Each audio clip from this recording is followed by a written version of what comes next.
Hey everyone, this is Arnold98, and here we have Inferno from Beast Wars. I actually finished watching Beast Wars earlier this year, and this is why I wanted to make a character from the show. And yeah, it's such a great show. Great storytelling and fun characters. You're definitely missing out if you don't see it. I can see why people put it up as one of the top Transformers shows.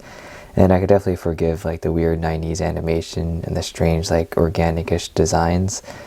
But yeah, I had to make my favorite character from the show Inferno here. Inferno is such a very entertaining character and very chaotic. To start, here he is in his Fire Ant mode. I kind of wanted to do like the Kingdom or Generations approach where he's not perfectly cartoon accurate because that would be really hard to do. And he has a few compromises in both modes, but yeah, I know he's also getting an upcoming figure in the Legacy line. Very excited for that. And taking a closer look, he stands on 6 legs. Actually, he only stands on the front 2, and the middle one's kind of just there. I can imagine over time these little joints will become loose, and he'll flop down like the actual toy. And yeah, he got the big abdomen over here. It spins. And coming into the front, I love this head. This is my favorite part of this mode. Got the antenna, big eyes, and of course you can close his pinch. You can close his jaws like that. It's sometimes a little tricky to set him down, but because he stands on these little stilts, but that's okay. And yeah, turning him to the bottom, there's some obvious parts right there, but that's okay.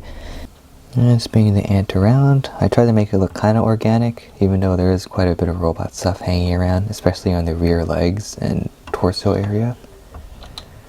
For a size comparison, we have a minifigure and Ravage. And my movie B, in terms of my builds, he is about a Voyager size. And here he is with another Predacon, Rampage. Now for his transformation, it is pretty much like the original toy and is super simple.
And here we have Inferno in his robot mode. I also have his gun. We'll take a look at this later.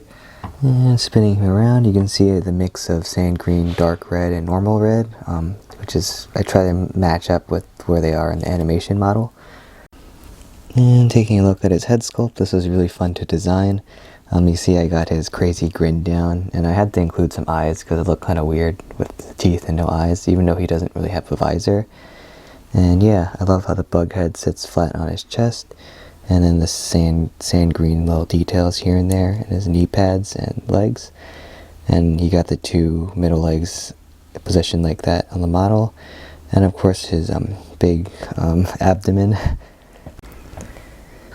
And yes, you can unfold this to become his butt thruster, whatever you call that. Kind of hang out like that, and then you spin the pedals outwards. I know in the show this is a little bit larger than it is here, but if I made it larger, he would be a little back heavy. He has big heel spurs to support that. And then you can just spin that around. It's pretty cool. And here is the front with the butt thruster out, and of course you can spin it, and this it still looks sweet. In terms of articulation, his head is pretty well, you can go 360 for transformation.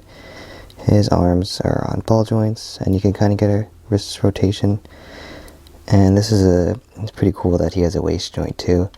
I had a bit of a challenge to try to figure out how the legs would split for the ant mode.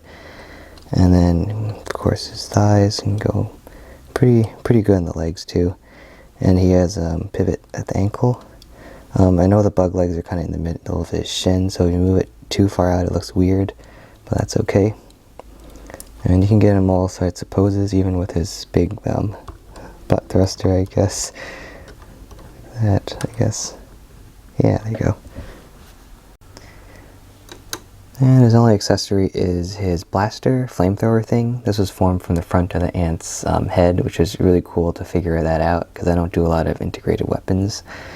But yeah, it's got the key features, like the huge claws and the little like gray area, and the antennae are kind of wrapped around the back. And he has a little peg which can clip easily into his hand like that.